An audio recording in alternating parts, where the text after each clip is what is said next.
Can you both talk a little bit about your characters, Harold and Elaine, and what attracted you to these roles? For me, reading Harold on the page, his name was actually Harold Salinger, as opposed to Harold Soyinka, which is what he became. But he wasn't written for someone like me, but I just found it so very funny, and I was looking for a comedy, and this just felt like it, because it wasn't a comedy in a self-conscious way. It was a comedy in what felt like an inherent way.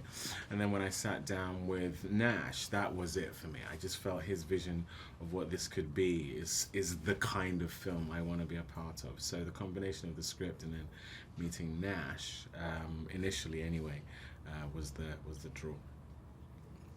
Nash and I became friends maybe 15 years ago. I saw his short Spider, and I was just absolutely blown away by the 10 minutes of footage that I saw. And I weirdly just called him up and I said, I'd love to meet you. And he really wasn't sure what he was going to do next or anything like that. And I said, we should really try and find something. And this was 15 years ago. So it took us a good amount of time to find a project that we both responded to. And I think it says a lot about this material. It was very unique. And I think both of us really responded to that.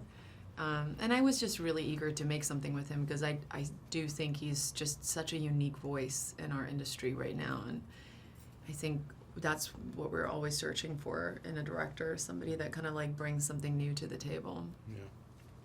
David, this film is vastly different from the titles you have worked on in the past. What was it like for you to try your hand at a lighter fare? It was a complete delight to do something a bit lighter, and something that was also challenging in a different way, because there's a misconception that, comedy as opposed to more dramatic work is easier or not as testing as it comes to whatever talents you have. But I found this to be a wonderful challenge, not least because it had comedic elements, but because it has elements of action. It has drama to it. With the way we did it, there's a social commentary element as well. And so all of those things, you have to really strike a balance tonally, and that was something Nash was very aware of. But every actor has to buy into the same tone, otherwise the film is going to fray with different approaches. And so that was something that was also a wonderful challenge and something I really relished. And what obstacles does Harold face, and how does he overcome them?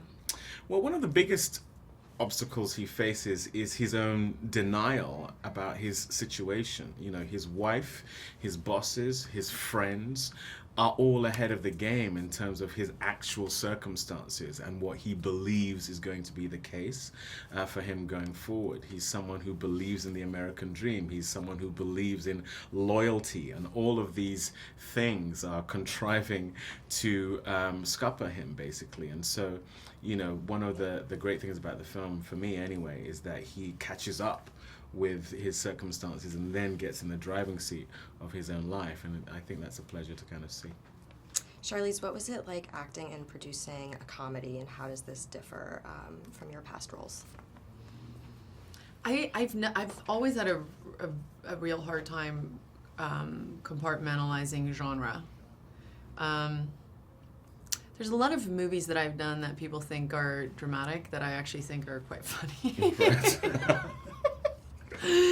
So I don't know. I mean, I feel like the movies I like the movies that I respond to as a moviegoer are the ones that kind of cross that boundary. Like, they cross over. You don't know whether they're comedies or dramas. They're just good stories. And so I really, as a producer and as an actor, I just kind of deal with it that way. I look at it as, I guess, just build a character based on truth, and whatever those circumstances are, that's where within the action of that you find the comedy. And so, as a producer, you definitely say things like, "Is that funny?" Like, you do a bit of that, but then I find I do that when I do drama too, because I just hate straightforward drama. I feel like life isn't just drama or just comedy. I think it's always a little mixture of all of that stuff. I liked how outrageous this character was. I think for me it was also just the fact that I got to play her with this ensemble cast. I think that was exciting to me, not almost more so than just playing this woman. I always kept thinking about her with everybody else and going, God, that's what makes her so funny, is that she's in this world with all of these other people.